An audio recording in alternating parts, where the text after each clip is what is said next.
So for today's video, papasok tayo sa hindi natin bahay dahil joke lang, makikain tayo kasi birthday nga ni Carol, ang tatay ni Michelle, no, makikain kami, pasok na kami, no.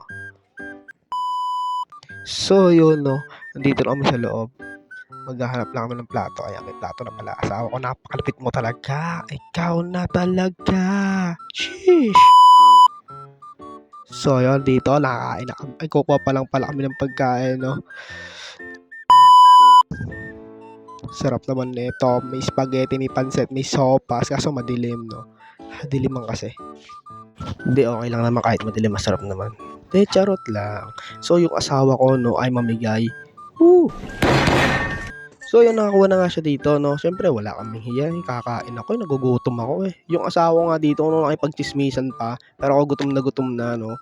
Kasi wala pa akong kain, no.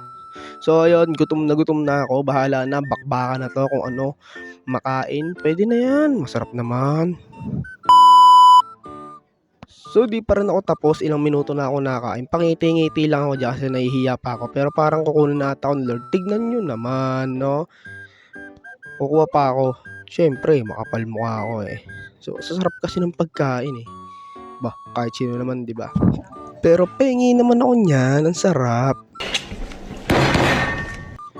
So yun, sobrang gutom ko talaga, naghahalongkat na ako sa hindi namin bahay, no. Naghahalongkat na ako ng pagkain, kahit nga walang sandok, pinipilit ko pa rin, no. Sarap kasi.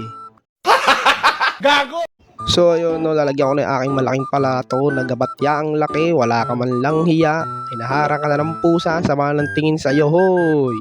Ako nakain na, yung asawa ko ayun pa rin, pagchismisan pa rin, walang humpay sa pagchismis. Nako, ang sarap na nga eh. Uy, sana all! Na sobrang sarap ng kain ko, no, inalala ko pa rin misis ko, syempre.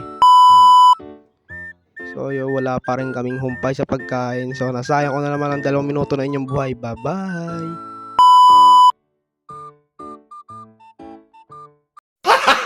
Gago!